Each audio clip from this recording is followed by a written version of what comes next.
Good morning बच्चों, मैं हूं मुकेश जाट और बायोलॉजी के ऑनलाइन क्लासेस में आपका फिर से स्वागत है।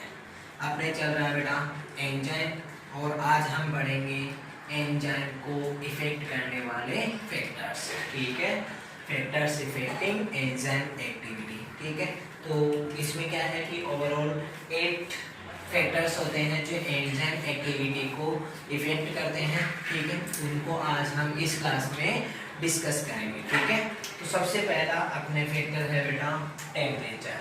कौन सा फैक्टर है बेटा? टेम्परेचर। ठीक है, तो सबसे पहले बात करते हैं बेटा अपने एंजाइम की। तो एंजाइम होती क्या है? प्रोटीन ही होते हैं। ठीक है, प्रोटीन में मैंने बताया था कि ये प्रोटीन नेचर के होते हैं। प्रोटीन की बात करते हैं तो ये पॉलीपेप्टाइड चेन से बने होते हैं बेटा। किससे बने होते हैं? पॉलीपेप्टाइड चेन से। ठीक है, तो सीधी सी बात है, पॉलीपेप्टाइड चेन में यहाँ पे क्या होता है बेटा? अपने पेप्टाइड बॉन्ड होगा। क्या होगा? Peptide bond. तो अगर यहाँ पे टेम्परेचर को इंक्रीज किया जाता है तो ये पेप्टाइड बॉन्ड क्या होंगे? टूटेंगे। क्या होगा? पेप्टाइड बॉन्ड टूटेगा और पेप्टाइड बॉन्ड टूटेगा तो उस कंडीशन में क्या होता है कि एंजाइम का कॉन्फ़िगरेशन जो होता है वो क्या होता है? डैमेज होता है। मतलब उस कंडीशन में अपन कह सकते हैं कि जो एंजाइम की एक्टिविटी होती है वो क्या होगी? डिक्रीज होगी। ठीक है, तो अपन बात करते हैं बेटा किसकी? टेम्परेचर की। किसकी बात कर रहे हैं बेटा? टेम्परेचर की बात कर रहे हैं। तो टेम्परेचर जो होता है ये डायरेक्ट प्रोपोर्शनल होता है किसके? रेट ऑफ रिएक्शन के। ठीक है, आया समझ में? अब इसमें क्या होता है कि ये टेम्परेचर जो होता है इसकी रेंज एक फिक्स रेंज होती है किसी एंजाइम के लिए, जिसमें वो क्या होता है कि मैक्सिमम रेट ऑफ रिएक्शन को शो करता है।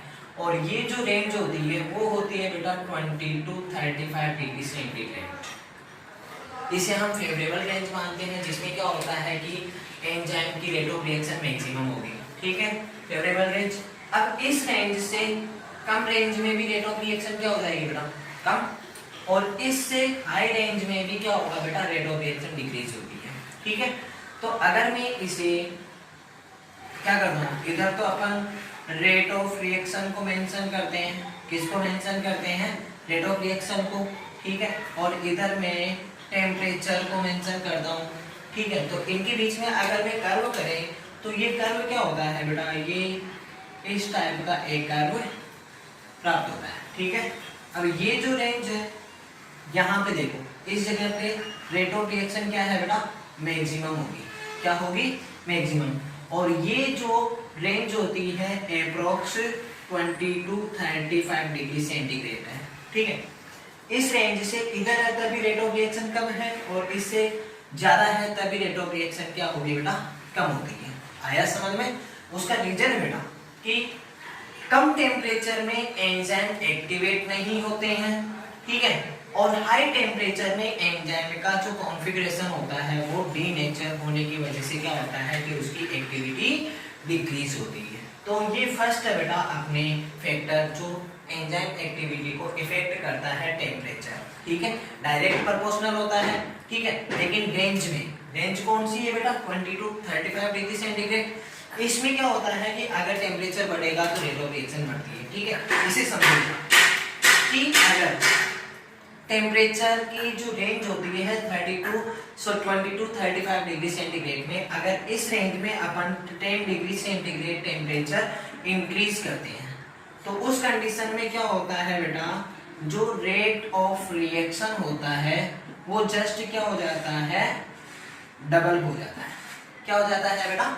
जस्ट डबल इस रेंज में।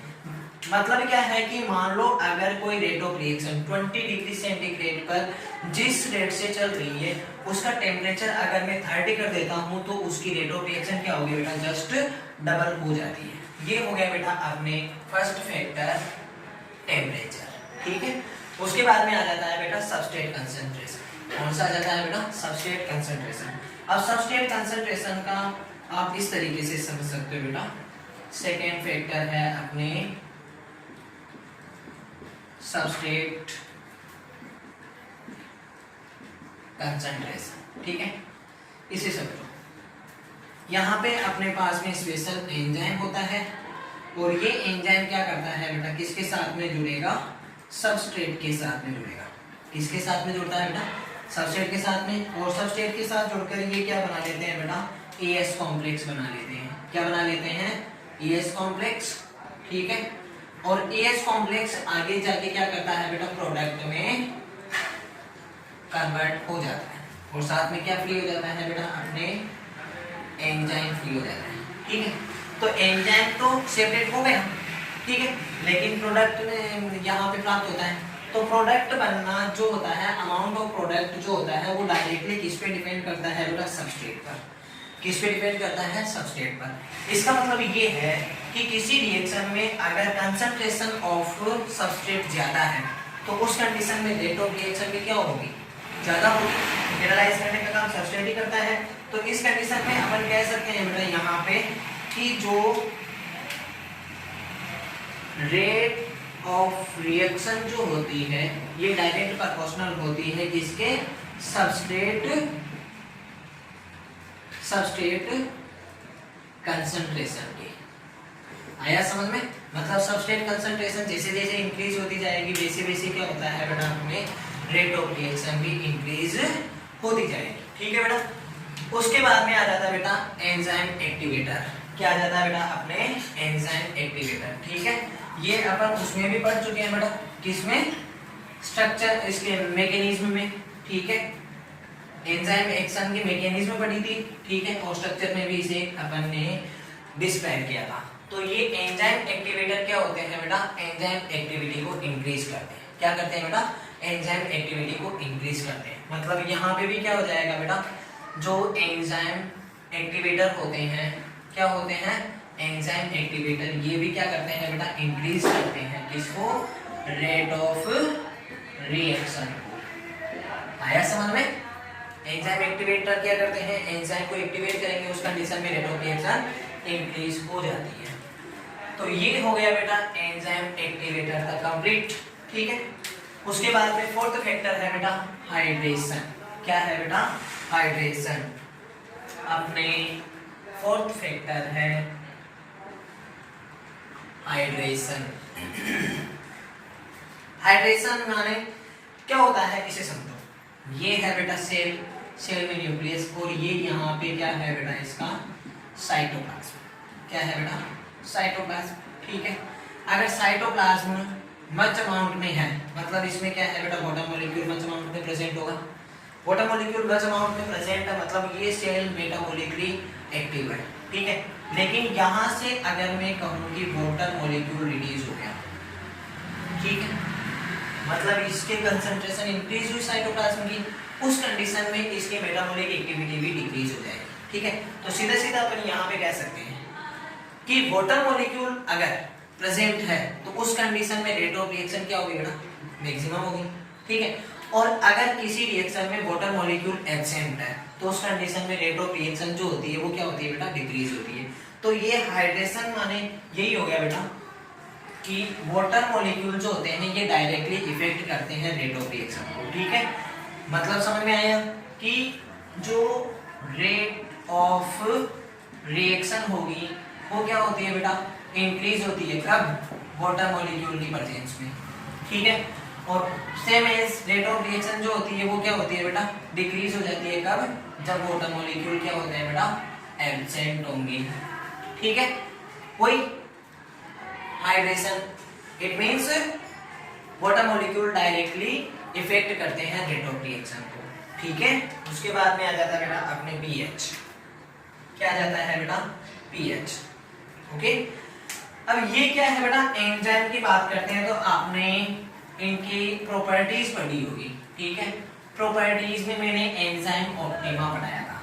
क्या पढ़ाया था बेटा, एंजाइम ऑप्टिमा। ओके, अब एंजाइम ऑप्टिमा मींस क्या होता है कि हर एक एंजाइम पीएच सेंसिटिव होता है। क्या होता है, पीएच सेंसिटिव होता है। ठीक है, मतलब क्या होता है कि हर एक एंजाइम की एक्टिविटी अलग अलग पीएच पर अलग अलग होती है। ठीक है, जैसे कि अपने बात करते हैं, जैसे स्लाइवा होता है, स्लाइवा में क्या होता है, वैसे आप जानते हो, जैसे अपने एमाइलेज होता है। क्या होता है बेटा, एमाइलेज। ठीक है, तो ये एमाइलेज जो होता है ये मोस्टली कौन से पीएच पर वर्क करेगा बेटा, 6.5 pH पर। आया समझ में? ठीक है। और वैसे ही बात करते हैं अपने जैसे गैस्ट्रिक जूस होता है, क्या होता है बेटा? Gastric juice. ठीक है। अब गैस्ट्रिक जूस में एक एंजाइम होता है, जैसे कि अपन बात करते हैं पेप्सिन। कौन सा होता है बेटा? पेप्सिन। ठीक है। तो पेप्सिन कौन से पीएच पे काम करेगा? 1.5 पे। ठीक है। इसका मतलब यही है कि हर एक एंजाइम जो होता है वो पीएच सेंसिटिव होता है, मतलब उसकी जो फेवरेबल रेंज या पीएच होती है वो अलग अलग होती है। ठीक है। इसका एग्जांपल जैसे अपन ने यहाँ पे एमाइलेज की बात करते हैं तो एमाइलेज अप्रॉक्स 6.5 पीएच पर काम करता है। वैसे ही क्या होता है कि पेप्सिन गैस्ट्रिक जूस का एंजाइम है, ये कौन से पीएच पे काम करता है बेटा? अप्रॉक्स 1.5 पीएच पर। ठीक है। ये होते हैं बेटा एंजाइम ऑप्टिमा। इट मींस क्या होता है कि हर एक एंजाइम की एक्टिविटी अलग अलग पीएच पर डिफरेंट टाइप से शो होती है। ओके। उसके बाद में आ जाता है बेटा एंजाइम कंसंट्रेशन। क्या आ जाता है? Enzyme concentration. अब एंजाइम कंसंट्रेशन क्या होती है बेटा? डायरेक्ट प्रोपोर्शनल होगी। ठीक है। वही चीज इस रिएक्शन को वापस यहाँ पे देखो बेटा, यहाँ पे अपने पास में है बेटा एंजाइम किससे जुड़ता है? सबस्ट्रेट के साथ में क्या बन जाता है बेटा? ES कॉम्प्लेक्स बन जाएगा। क्या बन जाता है? ES complex. और लास्ट में क्या बन जाता है? प्रोडक्ट। क्या बन जाता है? प्रोडक्ट। तो यहाँ पे कंसंट्रेशन जितनी ज्यादा होती है, किसकी कंसंट्रेशन? एंजाइम की कंसंट्रेशन जितनी ज्यादा होती है वैसे ही रेट ऑफ रिएक्शन काफी फास्ट होती है। ठीक है। तो यहाँ पे भी अपन क्या बोल सकते हैं कि जो अपने रेट ऑफ रिएक्शन होती है ये डायरेक्ट प्रोपोर्शनल होती है किसके? Concentration of enzyme. Okay. Enzyme की कंसंट्रेशन बढ़ने के साथ साथ क्या होती है बेटा? रेट ऑफ रिएक्शन भी इंक्रीज होती है। उसके बाद में आता है बेटा अमाउंट ऑफ प्रोडक्ट। ठीक है। वो भी चीज इसी पे डिपेंड करती है बेटा। एंजाइम और सबस्ट्रेट मिलके ES कॉम्प्लेक्स बना रहे हैं। क्या बना रहे हैं बेटा? ES complex. ठीक है। और ES कॉम्प्लेक्स किस में कन्वर्ट हो रहा है? प्रोडक्ट। मतलब ये रिएक्शन जैसे जैसे इस साइड में कंप्लीट होती जाएगी वैसे वैसे एंजाइम की कंसंट्रेशन घटती जाएगी और प्रोडक्ट की कंसंट्रेशन बढ़ती जाएगी। आया समझ में? तो मान लो प्रोडक्ट की कंसंट्रेशन इंक्रीज हो रही है, उस कंडीशन में एंजाइम की कंसंट्रेशन की अमाउंट क्या होगी? डिक्रीज हो रही है। मतलब उस कंडीशन में यहाँ पे रिएक्शन जो होती है उसकी रेट क्या हो जाती है बेटा? डिक्रीज। इट मींस क्या होता है बेटा? अमाउंट ऑफ प्रोडक्ट जो होता है ये इनवर्स प्रोपोर्शनल जो होता है। क्या होता है बेटा? Inverse proportional. ठीक है। अमाउंट ऑफ प्रोडक्ट अगर बढ़ेगा तो रेट ऑफ रिएक्शन घटेगी। ठीक है। इसीलिए इसे हम बोलते हैं बेटा फीडबैक इनहिबिशन। क्या बोलते हैं बेटा? Feedback inhibition. ठीक है। तो इसे कैसे मेंशन कर सकते हैं बेटा कि यहाँ पे रेट ऑफ रिएक्शन जो होती है ये इनवर्स प्रोपोर्शनल होती है बेटा। क्या होती है? इनवर्स प्रोपोर्शनल होती है किसके?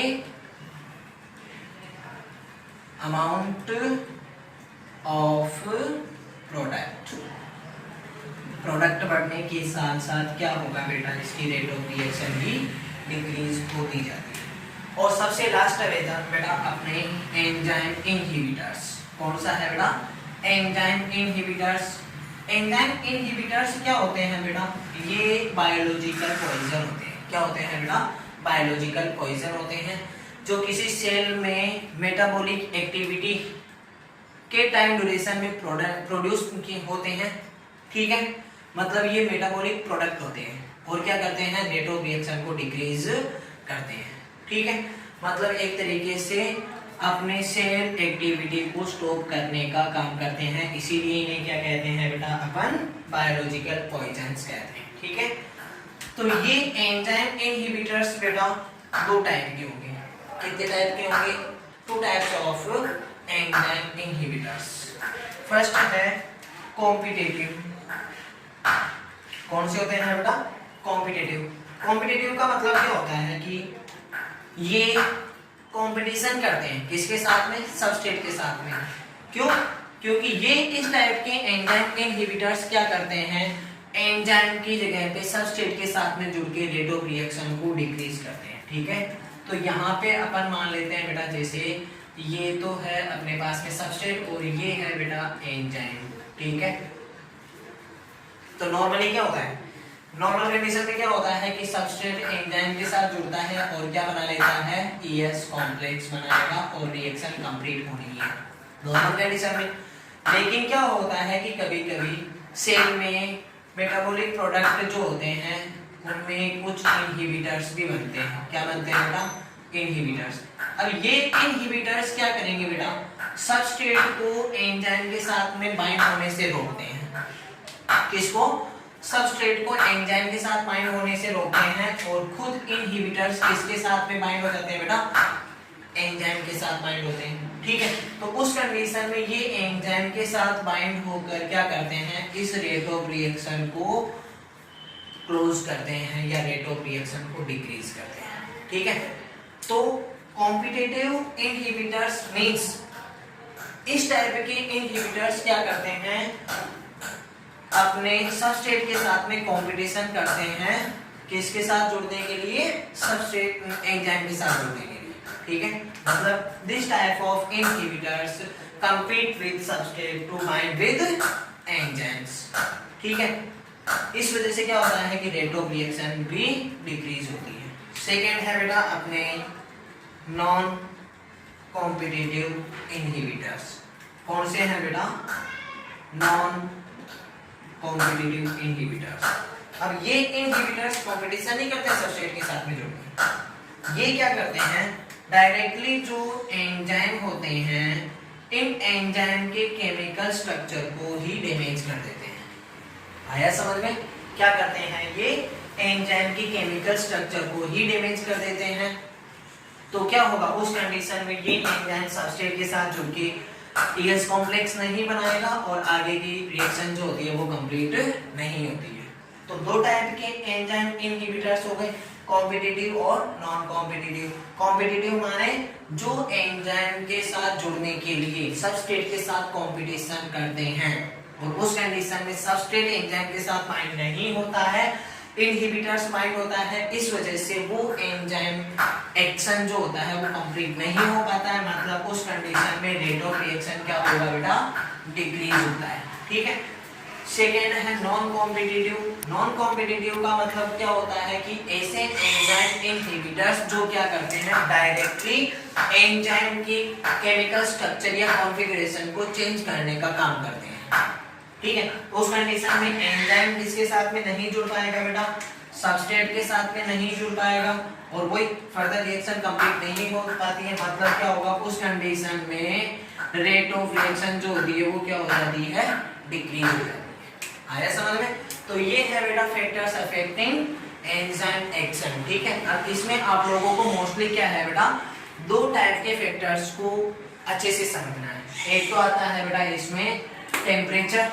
टेम्परेचर का मैंने बता दिया फेवरेबल रेंज के अकॉर्डिंग, ठीक है। फेवरेबल रेंज मैंने कितनी बताई थी बेटा, 20 to 35 डिग्री सेंटीग्रेड।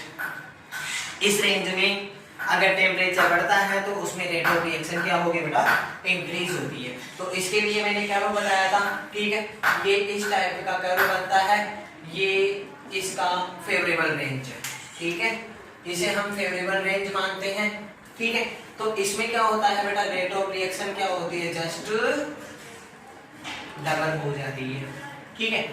इधर भी रिएक्शन क्या होगी, डिक्रीज होगी और इधर भी रिएक्शन क्या होती है, डिक्रीज होती है, ठीक है। और दूसरा है बेटा सबस्ट्रेट कॉन्सेंट्रेशन। अब सबस्ट्रेट कॉन्सेंट्रेशन को भी आप अगर कर्व करते हो तो इधर तो क्या हो जाएगी बेटा, रेट ऑफ रिएक्शन और इधर क्या हो जाती है बेटा, कंसंट्रेशन, ठीक है। अब इसे भी आप कर्व करोगे तो उस कंडीशन में क्या होता है कि कंसंट्रेशन बढ़ने के साथ साथ क्या होते हैं बेटा, रेट ऑफ रिएक्शन बढ़ती है, ठीक है। लेकिन एक ऑप्टिमम कंडीशन में जाने के बाद में ये कांस्टेंट हो जाती है, क्या हो जाती है, कांस्टेंट हो जाती है। आया समझ में। तो ये क्या होता है कि बेटा ये भी एक रेंज में डायरेक्ट प्रोपोर्शनल होती है, लेकिन उस रेंज से बाहर या ऑप्टिमम कंडीशन में क्या होगा, रेट ऑफ रिएक्शन कांस्टेंट हो जाती है। उसका रीजन है बेटा, क्या होता है कि एंजाइम की कंसंट्रेशन जितनी बढ़ेगी उस कंडीशन में एक रेंज में ऑप्टिमम रेंज तक बढ़ेगी, लेकिन उसके बाद में क्या होता है कि एंजाइम सबस्ट्रेट के साथ में बाइंड हो जाता है, मतलब उसकी एक्टिव साइट कंप्लीटली फील्ड हो जाती है। उस कंडीशन में क्या होता है बेटा, वो और ज्यादा सबस्ट्रेट के साथ में बाइंड नहीं हो पाता है, इस वजह से ऑप्टिमम रेंज के बाद में उसकी रेट ऑफ रिएक्शन जो होती है वो कांस्टेंट हो जाती है। ठीक है, मोस्टली ये दो होते हैं बेटा। उसके अलावा आपको ध्यान रखना, हाइड्रेशन माने वाटर मॉलिक्यूल ज्यादा होगा तो रेट ऑफ रिएक्शन ज्यादा होगी, वाटर मॉलिक्यूल कम होगा तो रेट ऑफ रिएक्शन कम होगी। पीएच सेंसिटिव होते हैं। पीएच सेंसिटिव मतलब क्या होता है कि हर एक एंजाइम का एक्शन जो होता है वो अलग अलग पीएच मीडियम पर वर्क करता है। जैसे कि कुछ हाईली एसिडिक पर करते हैं, कुछ न्यूट्रल पे करते हैं, कुछ बेसिक पे करते हैं। ठीक है, जैसे मैंने उसका एग्जांपल बताया था कि अपने स्लाइवा का जो एंजाइम होता है वो अलग होता है, गैस्ट्रिक एंजाइम होता है वो अलग होता है, इंटेस्टिनल एंजाइम होता है वो अलग होता है। ठीक है, उसके अलावा बात करते हैं एंजाइम कंसंट्रेशन, वही चीज है बेटा। ठीक है, और उसके अलावा आ जाता है बेटा amount of product. Amount of product का मतलब होता है कि रिएक्शन कंप्लीट होने के बाद में प्रोडक्ट बनता रहता है। इसका मतलब ये होता है कि जितना अमाउंट ऑफ प्रोडक्ट ज्यादा होगा उतनी ही रेट ऑफ रिएक्शन क्या होगी बेटा, कम हो जाती है। इनवर्स प्रोपोर्शनल होता है, इसीलिए इसे क्या बोलते हैं बेटा, फीडबैक इनहिबिशन कहेंगे। क्या कहेंगे, फीडबैक इनहिबिशन। और उसके अलावा आता है बेटा अपने एंजाइम इनहिबिटर्स। एंजाइम इनहिबिटर्स में कॉम्पिटिटिव होते हैं बेटा। सक्सेनिक डिहाइड्रोजनेज जो होता है वो वेलिक के साथ में कॉम्पिटिशन करेगा। ठीक है, और इसके अलावा नॉन कॉम्पिटिटिव होते हैं जो कोबाल्ट, कार्बन मोनोऑक्साइड और साइनाइड। ठीक है, ये क्या करते हैं आप लोगों को पता होगा, ये हार्ड पॉइजन होते हैं। ठीक है, ये क्या करते हैं बेटा, जैसे कार्बन मोनोऑक्साइड की बात करते हैं, ये नॉन कॉम्पिटिटिव कैसे बेटा, कि कार्बन मोनोऑक्साइड क्या करता है कि हीमोग्लोबिन के साथ में ऑक्सीजन की बाइंडिंग कैपेसिटी को डिक्रीज कर देता है। तो हीमोग्लोबिन क्या है बेटा, उसमें एक प्रोटीन एंजाइम है। क्या है बेटा, प्रोटीन एंजाइम। ठीक है, वो किसके साथ में जुड़ता है, ऑक्सीजन के साथ में जुड़ के ऑक्सीहीमोग्लोबिन बनाता है। लेकिन कार्बन मोनोऑक्साइड की प्रेजेंस में ऑक्सीजन हीमोग्लोबिन के साथ में नहीं जुड़ता, कार्बन मोनोऑक्साइड जुड़ता है और क्या बना लेता है बेटा, कार्बोक्सी हीमोग्लोबिन बना लेता है। ठीक है, इस वजह से क्या होता है कि अगर साइनाइड है तब भी ह्यूमंस की डेथ होती है, और अगर कार्बन मोनोऑक्साइड है तब भी ह्यूमन की डेथ हो जाती है। और इसके साथ ही बेटा ये अपने एंजाइम का चैप्टर फिनिश है। ठीक है, इसमें एक छोटा सा टॉपिक होता है बेटा नोमेनक्लेचर। नोमेनक्लेचर में कोई खास बात नहीं है बेटा, अगर आप लोगों ने इसकी प्रॉपर्टी और क्लासिफिकेशन अगर ढंग से पढ़ा हो ना तो क्या होता है कि नोमेनक्लेचर आप आराम से समझ सकते हो। ठीक है, मोस्टली नोमेनक्लेचर डिपेंड्स करता है कौन सी रिएक्शन में वो पार्टिसिपेट करता है। ठीक है, जैसे मान लो कोई एंजाइम, जैसे कोई एंजाइम ऑक्सीडेशन रिएक्शन में पार्टिसिपेट कर रहा है तो एंजाइम कौन सा हो जाएगा बेटा, ऑक्सीडेज। आया समझ में। वैसे ही अपन जैसे कि बात करते हैं कि कोई एंजाइम जो होता है हाइड्रोलाइसिस प्रोसेस में पार्टिसिपेट करता है, कौन सी में, हाइड्रोलाइसिस में, तो एंजाइम कौन सा हो जाएगा बेटा, हाइड्रोलेज। ठीक है, तो मोस्टली इसके नोमेनक्लेचर को बेटा आईयूबीए ने क्या किया बेटा कि नोमेनक्लेचर किसके ऊपर डिपेंड करता है, रिएक्शन पर, जिसके अकॉर्डिंग क्या होता है उसका नोमेनक्लेचर किया जाता है। ओके बेटा, थैंक यू।